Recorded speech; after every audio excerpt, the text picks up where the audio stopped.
Hello everyone. We have added new AI field support for the number column type, in Stackby. So let's see how it works. So you basically go to your AI column type, and here you will see there are 4 different options: long text, single option, multiple options, and number based. So you select number based. Now you select an AI model where this is the AI model, this is the API key. You just have to add your API key from your Anthropic or OpenAI or Gemini accounts. And let's say I've added a custom instruction where based on the review text of the feedback, please output the ratings out of 1 to 10, just output the number and nothing else. And you can basically format into decimal, currency, or percentage. So the AI will only give output in number and nothing else, whether it would be decimal, currency, or a percentage.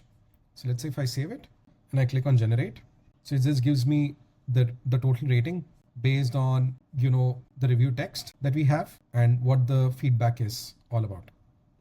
So this is a good way to generate, the output in the number fields. So you can see which use cases, you have, within Stackby that would want the output to be in any of the number based, columns. So let us know what you think about this feature, and we'll continue to add, more features, to our AI fields. Thanks.